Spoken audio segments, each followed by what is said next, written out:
What's up, everybody? Welcome back to another episode of Gleese on Life. I'm Alex Gleese, and by now you've probably noticed this little orange mushroom sitting next to me here. And that's what we're going to be foraging today. So this mushroom is known as chicken of the woods. It's an edible mushroom. It's actually a choice edible mushroom. Many people love it, and it's actually has its name because it kind of tastes like chicken. It doesn't really taste like chicken that much, just a little bit. The main thing is that its texture is actually very similar to chicken, and its color, I guess, kind of resembles what you think of when you think of a chicken.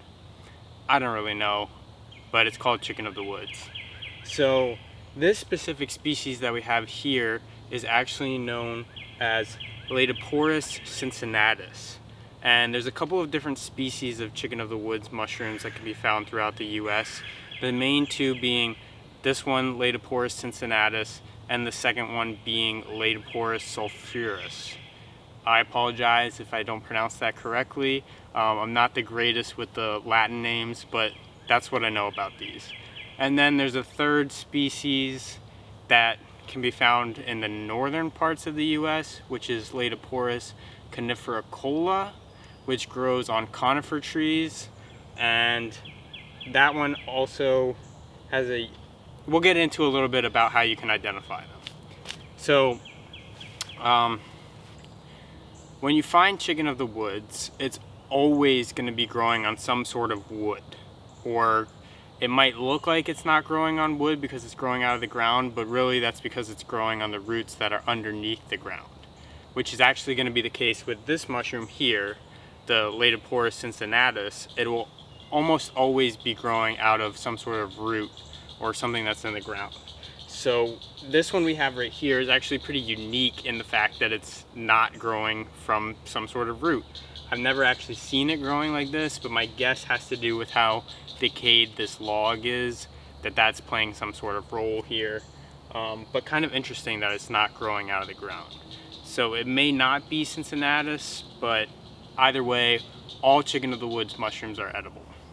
So let me go ahead and harvest this mushroom here so that we can get an idea of how you can actually identify this thing. Now normally I wouldn't pick one that's this size, but I've actually been watching this mushroom for a few days now, so I know that it's not really going to get any bigger than this. And honestly, when you harvest these, it's best that they're younger because they tend to get a little bit tough as they get older, especially with the sulphurus. Those, I wouldn't even harvest those if they're too old. They get lots of bugs and just tough. They don't taste good. But let's go ahead and grab this mushroom here.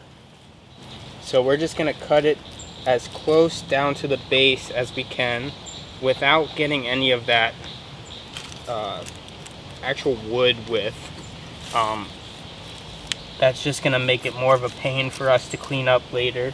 You can see this mushroom has actually grown through this limb here. They're pretty good at doing that. So we'll go ahead and snap that a little bit just so it's easier to work with. And so what I want you guys to notice here is when I flip this over, the underside of this mushroom has pores, and it's growing in this like bracket shape. This is one of the best ways to identify the chicken of the woods mushroom, is this pore surface here. There's actually a look-alike mushroom that's called the jack-o'-lantern mushroom. It doesn't really look like chicken of the woods. You can't really mistake it in my opinion, but some people say that it looks alike just because it's orange. But jack-o'-lantern mushrooms will have gills instead of pores. So that's one of the best ways to identify the chicken of the woods mushroom. And this one specifically we know is cincinnatus because it has a white pore surface. So that's the key identifier for Laetoporus cincinnatus. So I'm gonna go ahead and harvest the rest of this. And like I said, I kind of know that this thing is not gonna grow much more because I've been keeping an eye on it for a few days. So there you have it.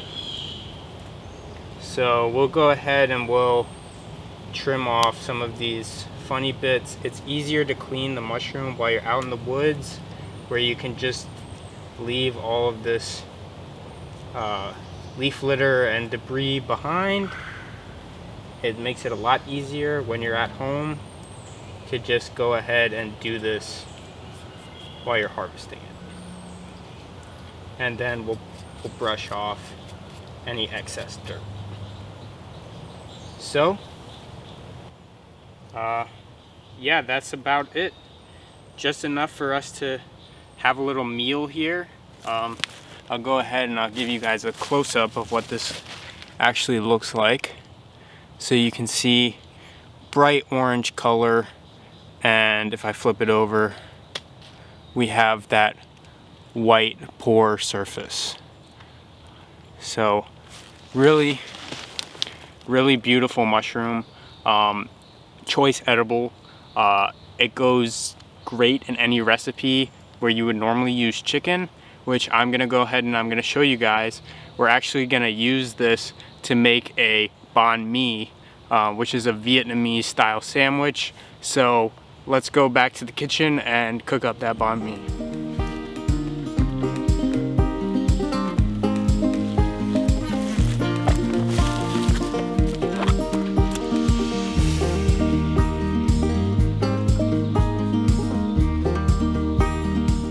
Alright, so now we're back at home in my backyard, and what we're first going to do is we're going to clean this up just a little bit.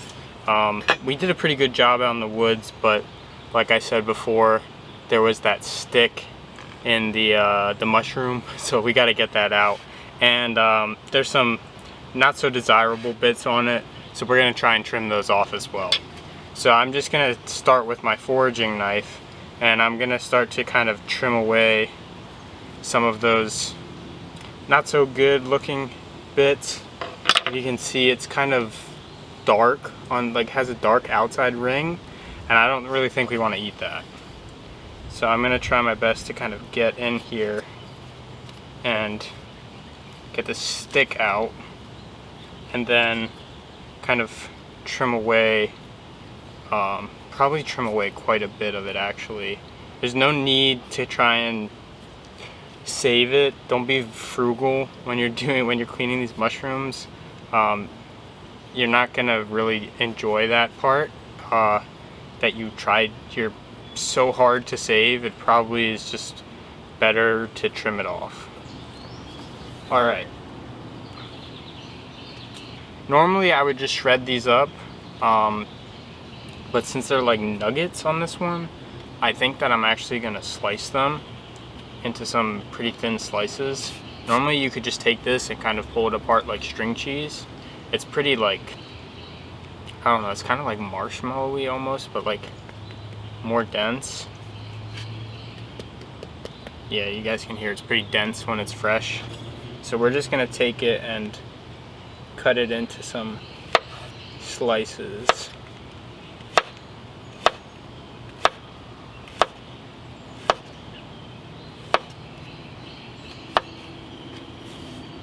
We'll cut these in half.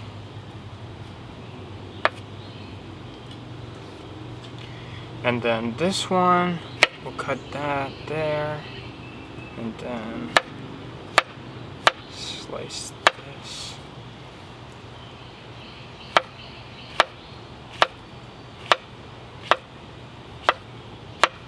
Alright, so this one's kind of wet. We've had some rain, so yeah, it looks pretty good. I'm gonna go ahead and go into the kitchen now, and then we're gonna cook these. So one thing of note is that this mushroom needs to be cooked thoroughly. If it's not cooked thoroughly, it's gonna upset your stomach. And that being said, some people are actually allergic to this mushroom. So like with any mushroom, if it's your first time trying it, try a little bit of it and see how your body reacts before you go ahead and just enjoy a full meal with it. It's always a good idea with any mushroom that you've never eaten before, or any foraged ingredient for that fact. So let's go into the kitchen and cook this up.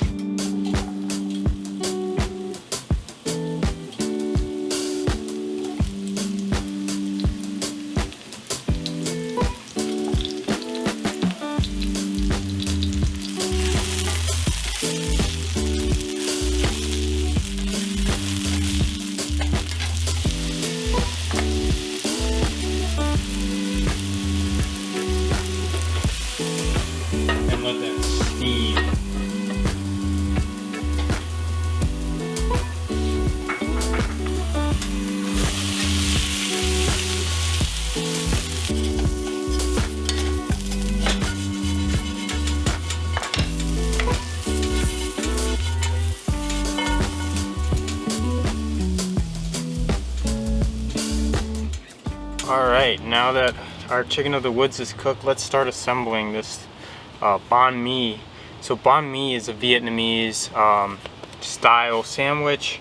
It's actually typically served as street food, I think. It's not really like a fancy meal.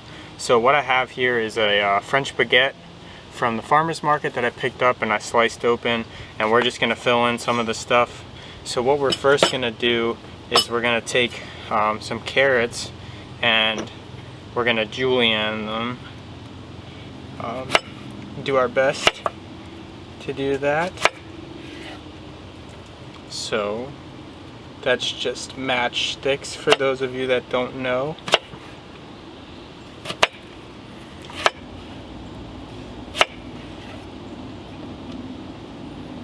Unfortunately, it's just me today. Katie's in New York, so she can't join me.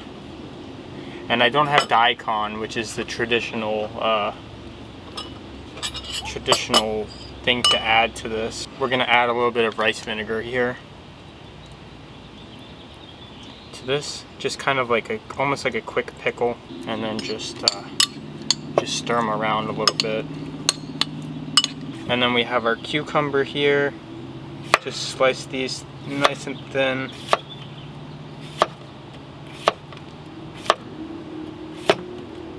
Alright, I think we got enough cucumber there. And so let's start assembling this. Oh, and I have some Thai basil actually, so I'm gonna get that too from my garden. So let's grab a little bit of Thai basil from the garden.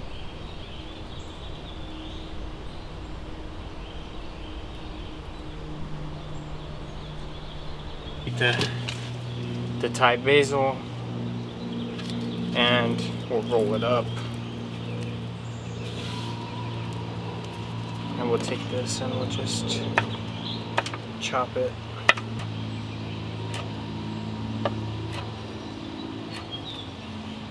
There we go. Alright, let's just start assembling our sandwich now. Some spicy mayo that we're gonna add on here.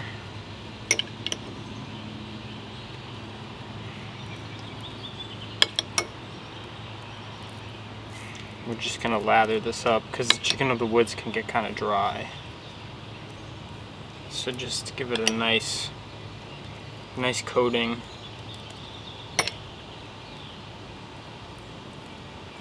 Let's add the chicken of the woods.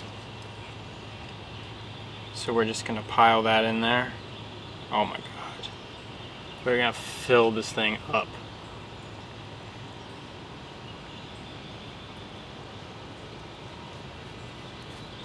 Then we're going to take our cucumbers. I probably should have done this first.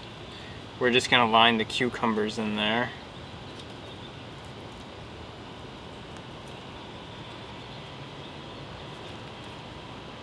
And then our carrots. Should have cut these thinner, but it's alright.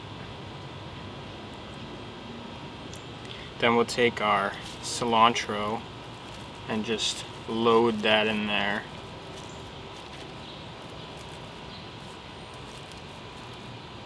And then finish it off with our Thai basil. So there you have it. Look at that. Chicken of the woods banh mi. Oh my god, that looks so good.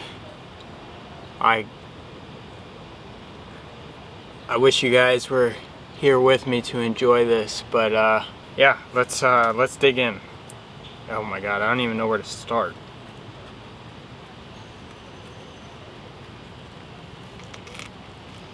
Oh, it's so good. Oh my god.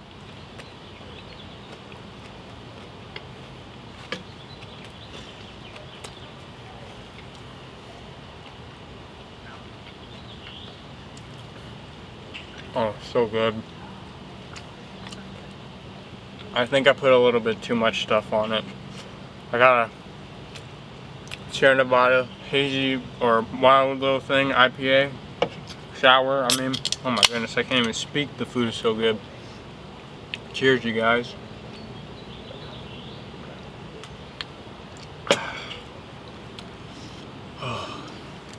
God, it's so good. Alright, you guys, I'm just gonna go ahead and finish up here on my own. So thank you guys so much for watching. Hopefully you guys enjoyed it. And if you did, consider subscribing and sticking around for more content from me like this, Glees on Life. I have several other videos kind of similar to this, so you guys can go ahead and check those out. I'll leave a link here and in the description for you guys if you want to see those as well. I really appreciate you guys for tuning in, and let me know what you guys want to see me eat next. What sort of wild food you want me to seek out. So let me know down in the comments below, and I'll do my best to see if we can't get those done for the things that you guys want to see me do. So yeah, thank you guys for watching, and we'll see you in the next one.